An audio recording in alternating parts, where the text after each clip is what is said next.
ನಮಸ್ಕಾರ ಸ್ನೇಹಿತರೆ, ಇವತ್ತಿನ ವಿಡಿಯೋದಲ್ಲಿ ತುಂಬಾ ಸಿಂಪಲ್ಲಾಗಿ ಟೇಸ್ಟಿಯಾಗಿ ಟೊಮೊಟೊ ಪಪ್ಪು ಸಾರು ಯಾವ ರೀತಿ ಮಾಡೋದು ಅಂತ ತೋರಿಸ್ಕೊಡ್ತಾ ಇದ್ದೀನಿ. ತುಂಬ ಚೆನ್ನಾಗಿರುತ್ತೆ, ಟೇಸ್ಟಿಯಾಗೂ ಸಹ ಇರುತ್ತೆ, ಸಿಂಪಲ್ಲಾಗೂ ಸಹ ಮಾಡ್ಕೋಬೋದು.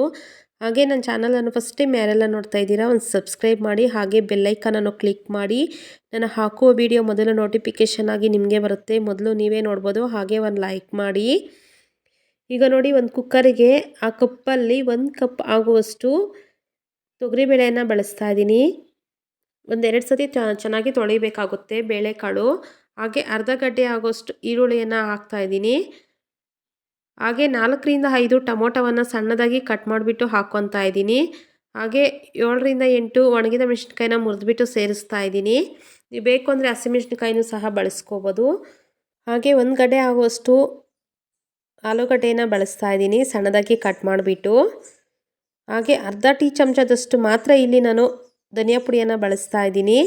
1-2 ಟೀ ಚಮಚದಷ್ಟು ಎಣ್ಣೆನ ಸೇರಿಸ್ತಾ ಇದ್ದೀನಿ.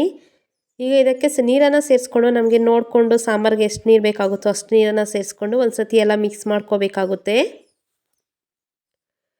ನೋಡಿ, ಮಿಕ್ಸ್ ಮಾಡ್ಕೊಂಬಿಟ್ಟು 1/4 ಟೀ ಚಮಚ ಆಗುವಷ್ಟು ಅರಿಶಿಣದ ಪುಡಿಯನ್ನು ಸೇರಿಸ್ತಾ ಇದ್ದೀನಿ. ಇಲ್ಲಿ ನಾನು ಸಾಂಬಾರು ಚಿಕ್ಕದಾಗಿ ಮಾಡ್ತಾ ಇದ್ದೀನಿ, 1 ಟೈಮ್ ಆಗುವಷ್ಟು ಮಾತ್ರ ಮಾಡ್ತಾ ಇರೋದು.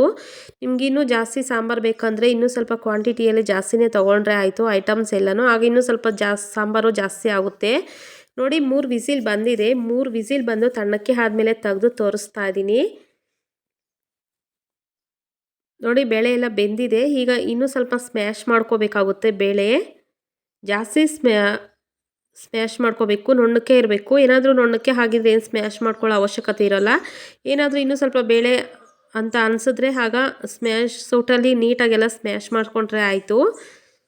ಈಗ ನೋಡಿ, ಎಲ್ಲ ಒಂದು ಸತಿ ಮಿಕ್ಸ್ ಮಾಡ್ಕೊತಾ ಇದ್ದೀನಿ. ನೀರನ್ನು ಸೇರಿಸ್ಕೊಂಡು ಅಡ್ಜಸ್ಟ್ ಮಾಡ್ಕೊಳ್ಬೇಕಾಗುತ್ತೆ. ನೀರು ನಮಗೆ ಯಾವ ರೀತಿ ಬೇಕು ಸಾಂಬಾರು ಆ ರೀತಿ ಮೇಲೆ ನಾವು ನೀರನ್ನ ಸ್ವಲ್ಪ ಸೇರಿಸ್ಕೊಂಡ್ರೆ ಸಾಕಾಗುತ್ತೆ. ಹಾಗೆ ರುಚಿಗೆ ತಕ್ಕಷ್ಟು ಉಪ್ಪನ್ನು ಸೇರಿಸ್ತಾ ಇದ್ದೀನಿ. ಸೇರಿಸ್ಬಿಟ್ಟು ಇನ್ನೊಂದು ಕಡೆ ಇಟ್ಟಿದ್ದೀನಿ, ಕಾಯ್ತಾ ಇರುತ್ತೆ. ಅಷ್ಟೊತ್ತಿಗೆ ಸಾಂಬಾರಿಗೆ ಒಗ್ಗರಣೆ ಮಾಡ್ಕೋಬೇಕು. ಈಗ ನೋಡಿ, ಒಂದು ಬಾಣಲಿಗೆ 1-2 ಚಮಚ ಆಗುವಷ್ಟು ಎಣ್ಣೆನ ಸೇರಿಸ್ತಾ ಇದ್ದೀನಿ. ಎಣ್ಣೆ ಕಾದಾದ್ಮೇಲೆ 1/4 ಟೀ ಚಮಚದಷ್ಟು ಸಾಸಿವೆನ ಸೇರಿಸ್ತಾ ಇದ್ದೀನಿ. ಸಾಸಿವೆ ಚಟಪಟ ಅಂತ ಸಿಡಿದ ಮೇಲೆ ಅರ್ಧ ಗಡ್ಡೆ ಆಗುವಷ್ಟು ಈರುಳ್ಳಿಯನ್ನು ಸಣ್ಣದಾಗಿ ಕಟ್ ಮಾಡಿಬಿಟ್ಟು ಸೇರಿಸ್ತಾ ಇದ್ದೀನಿ. ಈರುಳ್ಳಿ ಎಲ್ಲ ಚೆನ್ನಾಗಿ ಫ್ರೈ ಮಾಡ್ಕೋಬೇಕಾಗುತ್ತೆ. ಈರುಳ್ಳಿ ಸ್ವಲ್ಪ ಕಲರ್ ಚೇಂಜ್ ಆಗೋವರೆಗೂ ಫ್ರೈ ಮಾಡ್ಕೋಬೇಕು. ಕರಿಬೇವು ಇದ್ರೂ ಸ್ವಲ್ಪ ಬಳಸ್ಕೋಬೋದು. ನಾನು ಕರಿಬೇವಿಲ್ಲ, ಅದರಿಂದ ಹಾಕಿಲ್ಲ. ನೋಡಿ, ಈರುಳ್ಳಿ ಎಲ್ಲ ಸಾಫ್ಟಾಗಿ ಆಗಿದೆ. ಈಗ ಸಾಂಬಾರನ್ನು ಎತ್ಬಿಟ್ಟು ಆ ಬಾಣಲಿಗೆ ಸೇರಿಸ್ತಾ ಇದ್ದೀನಿ. ಎಲ್ಲನೂ ಅಷ್ಟೇ ಅದಕ್ಕೆ ಸೇರಿಸ್ಕೊತಾ ಇದ್ದೀನಿ.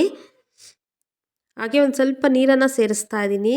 ಸಾಂಬಾರು ಕಲಸಿಬಿಟ್ಟು ನೋಡಿಬಿಟ್ಟು ನಮಗೆ ಅಡ್ಜಸ್ಟ್ ಮಾಡ್ಕೊಳ್ಬೇಕಾಗುತ್ತೆ. ಮಂದಕ್ಕೆ ಇರಬೇಕು ಅಂದರೆ ನೀರು ಸ್ವಲ್ಪ ಕಡಿಮೆ ಸೇರಿಸ್ಕೋಬೇಕು. ತೆಳ್ಳಕ್ಕೆ ಇರಬೇಕು ಅಂದರೆ ಸ್ವಲ್ಪ ನೀರನ್ನು ಜಾಸ್ತಿ ಸೇರಿಸ್ಕೋಬೇಕು.